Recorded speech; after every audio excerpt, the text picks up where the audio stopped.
बरेच लोक म्हणतात महाराज आमचं काय आताचं वय आहे का? अरे ज्या वयात तुला भजन करावं वाटणार आहे त्या वयापर्यंत जगतील याची काय गॅरंटी आहे का?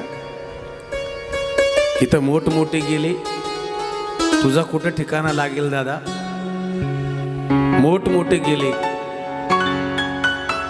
ज्यांनी जगत जेता सिकंदरासारखे मातेत मिळाले, गेले दिगंबर ईश्वर विभूती. मोठमोठे लोक गेले, श्रीमंत गेले, गरीब गेले, काय म्हणतात त्याला, अज्ञानी गेले, ज्ञानी गेले, मूर्ख गेले, बेवडे गेले, फेवडे गेले, सगळेच गेले. कोण राहिलं नाही महाराज, कोण शिल्लक राहायला आलंय? म्हणून जोपर्यंत शेवटचा श्वास शरीरात आहे, निघून जाण्याच्या अगोदर चिंतन करून घ्या, एक दिवस राखच होणार आहे. एखाद्या माणसाला म्हणलं ना रात्रंदिवस बाबा हेच करीत बसतो, अरे जरा भजन करावं, जरा मंडपात यावं, हे लोक एवढे कष्ट करून मंडळी कथा कीर्तन करतात, जरासं ऐकायला यावं.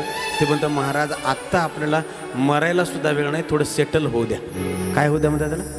बरोबर आहे, काय होऊ द्या म्हणतात राजेशजी? काय म्हणतात? सेटल होऊ द्या म्हणजे काय? थोडं जाग्यावर कुठंतरी सेटल होऊ द्या. मग सेटल होऊ द्या म्हणजे काय नाही महाराज, थोडेसे पैसे बिसे कमवू द्या. कमवले पैसे आता तरी घाल तुळशी माळ, जरा भजन बिजन कर महाराज. आत्ता एक झालं, अजून फक्त एक काम करायचं. काय कर? एक बंगला बांधू द्या फक्त. तेवढं झालं की मग मी तुमच्या संगच आहे 12 महिने. बरं झालं, घरदार बंगला बांधला. अरे आता तरी तुळशीची माळ घाल, जरा भजन बिजन कर महाराज. अजून एक गोष्ट राहिलीकडे, तेवढी होऊ द्या. काय? पोराचं लग्न होऊ द्या कडे एकदा. झालं, इकून तिकून बिगर हुंड्याचं भेटली एखादी, भेटायला तयार नाही आता, पोरीच राहिले नाही, भेटतच नाही. पण भेटली कशी तरी बिगर हुंड्याचं झालं लग्न. चल ना बाबा आता तरी वारी करणं पंढरपूरची, एखादी भजन करणार राजा. हा नाही म्हणतो महाराज, आता फक्त काय झालं माहिती आहे का, एवढं होऊ द्या, एकदा पोराला पोरग होऊ द्या, मी झालं रिकामाच झालो परत. असं करता करता करता करता याचं आयुष्य संपून गेलं. आणि याच्या पुढे येऊन उभं राहिला कोण? यमधर्म. याच्या पुढे उभं राहिला तो म्हणला काय, चला कुठं? सासरवाडीला.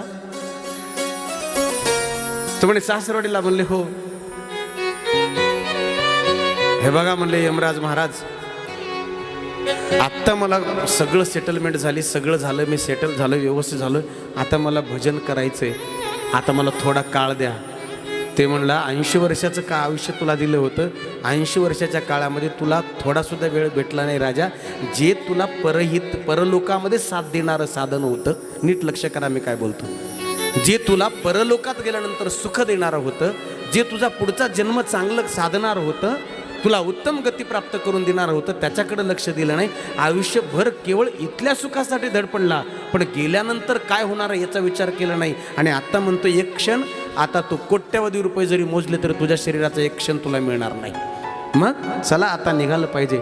असं करता करता आयुष्य संपून जातं. आणि मग त्याच्यात त्यावेळेला लक्षात येतं काय, क्या किया क्या किया क्या किया रे, क्या किया क्या किया क्या किया रे,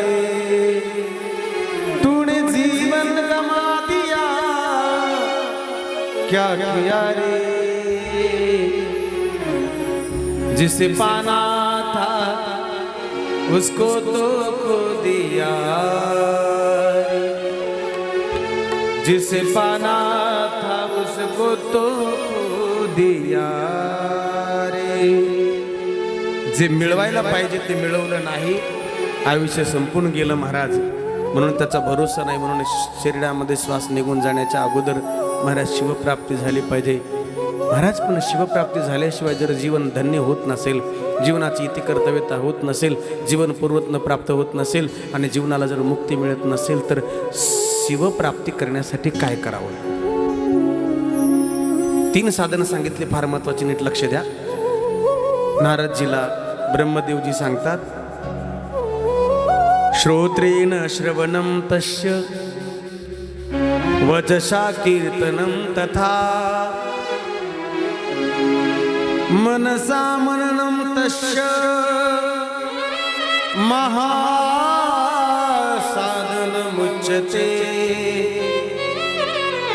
श्रोतव्य कीर्तितव्यस्य मनन्तव्यस्य महेश्वरः. एक काम करू नारद, मन से शिव का भजन करो, मन से स्मरण करो, वाचा से शिव का भजन करो और शरीर शिव की सेवा में समर्पित कर दो. श्रवण, मनन आणि कीर्तन ही 3 साधनं सगळ्यात श्रेष्ठ सांगितली.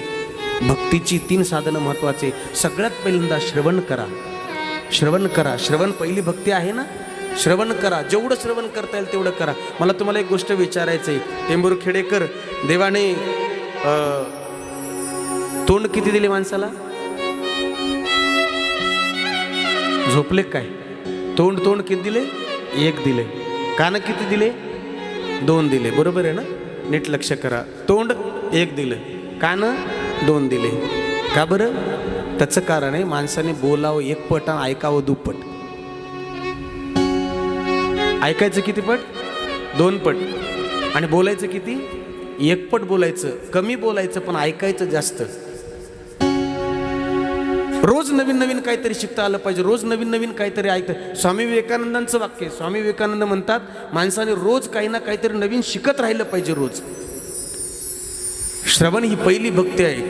म्हणून श्रवण करा, भगवंताच्या लीलाचं श्रवण करा, शिवपरमात्म्याच्या चरित्राचं श्रवण करा. आणि श्रवण करता करता करता करता करता करता मन शुद्ध होईल. आणि मन शुद्ध झाल्याच्या नंतर काय होईल? मन एकदा का शुद्ध झालं त्या मनामध्ये विकार राहत नाही. मग काय करा? मग त्याचा आनंदाने कीर्तन करा, शिवनामाचा जप करा, कीर्तन करा. कारण कीर्तनामध्ये मन लागण्यासाठी सुद्धा मनामध्ये षडविकार जे बसलेले आहेत ना, काम, क्रोध, लोभ, मद, मत्सर आणि अहंकार, हे जोपर्यंत अंतःकरणात आहे तोपर्यंत भजन सुद्धा मनापासून माणूस करू शकत नाही. आणि देव सुद्धा महाराज आपल्याजवळ येऊ शकत नाही. कारण का? त्याला माहिती आहे मला जिथं जायचंय, ज्यांच्या जवळ जायचंय. बरं, जाण्याचं ठिकाण कोणतं आहे? देव ज्या वेळेला आपल्या घरी येतो किंवा आपल्याकडे येतो त्यावेळेला विटा मातेच्या घरामध्ये देव येत नाही बोलवलं तरी तुम्ही. मग देवाला राहण्याची जागा कोणती आहे? शिवपरमात्म्याला जर बोलवायचं झालं शिवाला, तर शिव कुठं राहील महाराज? जे अंतःकरणामध्ये शिवाला स्थापित करायचे ते अंतःकरण आधी काय पाहिजे? रिकाम पाहिजे. आणि ते कशानं भरले? हो टेंभुर्खेडेकर, कशानं भरलेले? विकारानं भरलेलं आहे. मग जिथं विकार आहे तिथे परमात्मा राहील कसा? कामक्रोध केले घर रीते, तुकाराम महाराजांचं प्रमाण आहे. कारण जिथे साठवायचे परमात्म्याला, हे सोपं करून सांगू, जनाबाईने देव चोरला, देवाला धरलं, पण कुठं धरलं? धरिला पंढरीचा चोर